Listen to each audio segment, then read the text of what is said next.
Halo, assalamualaikum warahmatullahi wabarakatuh. Selamat datang kembali di channelnya pekerja migran Indonesia yang domisilinya di negeri beton ini. Kali ini kita akan bahas tentang kasus dan juga informasi. Jadi pertama kita bahas tentang informasi ya. Oke, peraturan anti pandemi telah diperpanjang lagi dari tanggal 29 Maret 2022 sampai dengan 30 September 2022. Jadi kalau ada yang bilang kemarin bahwa bulan 7 bakal tidak memakai masker, jadi itu adalah informasi yang bohong banget, karena ada aturan lagi tetap diperpanjang sampai dengan 30 September 2022. Aturan diantara lain adalah tetap memakai masker, kedua dilarang berkumpul banyak orang atau adanya pembatas ya, berkumpul berapa orang. Kemudian yang ketiga, tetap adanya aturan karantina memasuki negara ini. Walaupun aturan tersebut dilonggarkan, tapi untuk memakai masker itu tetap ya. Jadi tidak ada bakal dihapus yang katanya bulan 7. Ini informasi yang pertama. Oke, informasi yang kedua atau kasus yang akan kita bahas yaitu mengenai CC asal Indonesia yang dimana dia terlibat di negara beton ini, yaitu dengan kasus pencucian uang atau ini ya. Jadi mbak-mbak mungkin banyak banget mengenai pencucian ini. Nah, jadi beberapa korbannya ini biasanya harus disuruh membuka rekening ya.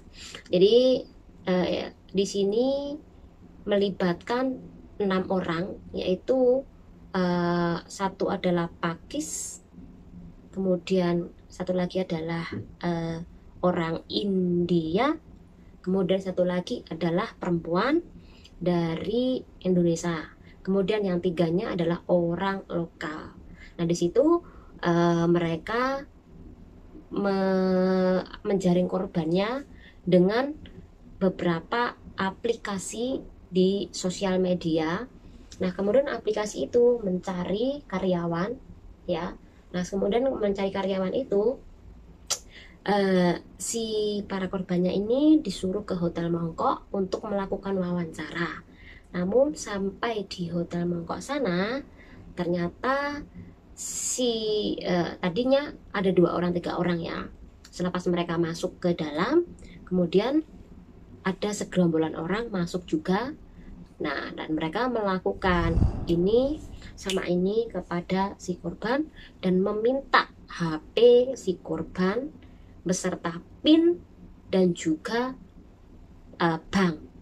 Jadi syaratnya itu harus membawa uang dan juga membuat bank untuk melakukan transaksi pencucian ini ya.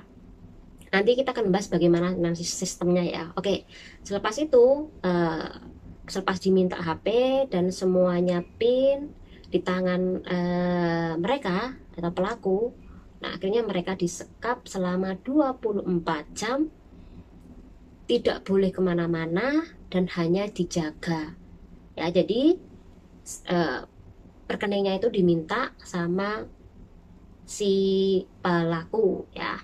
Nah, kok bisa ketahuan polisi? Nah, ini karena ada beberapa anggota keluarga mereka ini melaporkan ke polisian bahwa sampai saat ini keluarga mereka yang mengadakan pertemuan di Hotel Mongkok yang katanya interview pekerjaan ini tidak pulang-pulang ya. Akhirnya polisi melakukan penggeledahan patroli di Mongkok sana, dan di situ polisi mencurigai ada orang yang berlalu lalang. Nah, di situ akhirnya ditangkap dan ditanyain tentang hal itu. Akhirnya ya bisa tertangkap juga.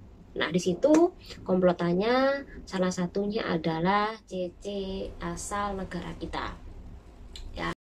Nah, usia dari para korban ini adalah usianya adalah 21 tahun sampai dengan 37 tahun, jadi masih muda ya.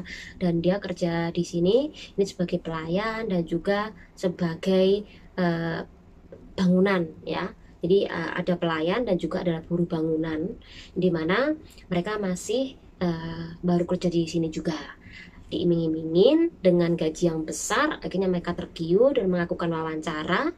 Nah, ternyata mereka disekap. Jadi buat kawan-kawan semuanya, berhati-hati ketika melakukan over atau OS di negara sini, atau tidak memiliki visa, memilih visa bebas, kemudian mengikuti beberapa jaringan yang melanggar aturan di negara ini. Nah, info yang aku baca, jeratan itu adalah maksimal 40 tahun penjara. Dan sampai saat ini teman kita ini masih dilakukan ibaratnya adalah wawancara oleh beberapa anggota dan juga penyidik ya. Nah, pencucian ini apa sih? Ini mungkin kan belum banyak yang tahu ya, atau mungkin banyak banget yang membaca, tapi hanya sekilas saja. Gini istilahnya ya, kita ambil gampangnya gini. Jadi ketika seseorang itu bergabung di dalam sindikat tersebut, dia tuh harus memiliki rekening pribadi, yang dimana rekening ini nanti diisi uang dari negara lain ya, kemudian dikasih ke orang lokal sini, ada 3 tadi. Jadi kenapa korban itu disuruh membuat rekening? Karena rekeningnya ini nanti bisa dibuat untuk menyimpan uang ya. Ketika dia menyimpan uang, jadi tidak hanya berpusat pada 1-2 orang, 3 orang saja, tapi ada orang lagi yang di bawahnya yang tidak terdeteksi ini memakai atau menyimpan uang dari atas sana. Jadi dari negara lain dikirim ke orang lokal nanti dibagi-bagikan ke rekening-rekening biar menghilangkan jejak. Itu namanya pencucian ini ya.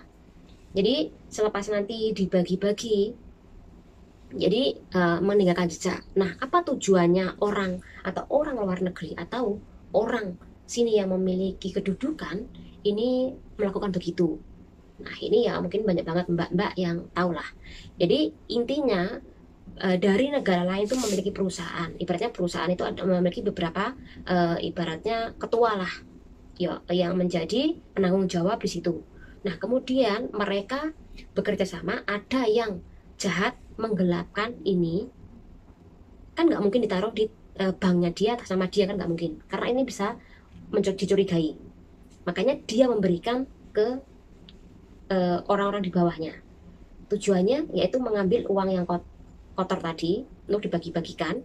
Ini yang pertama. Yang kedua, ini bisa jadi mereka memiliki rencana untuk membangkrutkan sebuah perusahaan atau menggelapkan ini perusahaan tersebut.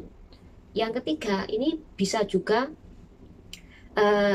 membuat negara tersebut ini terpuruk ekonominya ya, karena dibawa keluar uangnya ya. Nah, jadi hal itulah kenapa masalah pencucian ini dianggap berbahaya sebagai uang haram lah, ibaratnya seperti itu ya. Semoga mbak-mbak paham juga. Dan sekali lagi banyak juga sih teman-teman kita yang melakukan hal tersebut, kemudian ngejeng atau ibaratnya ngajak makan teman-temannya lah, kemudian nyewa hotel untuk dibuat party lah, membayar pakai kartu kredit yang dimana itu hanya dimiliki oleh orang tertentu saja. Nah, ada juga teman kita yang melakukan hal seperti itu, tapi ya resikonya itu penjara ya, penjara lama, karena ini berbahaya banget ya. Kalau keuntungan sih bisa banyak ya, tapi sekali lagi nggak tenang ya mbak, karena dalam jangka waktu ini harus dihabiskan.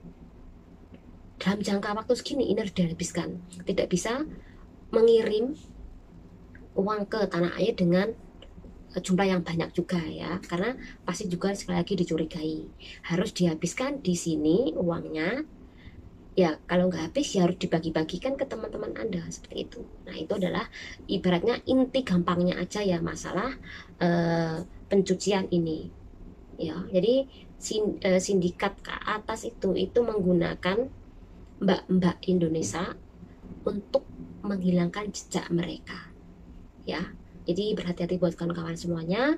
Apabila yang melakukan OS di negara ini, jualan tepung ini atau ini, tetap aja ini dianggap melanggar aturan.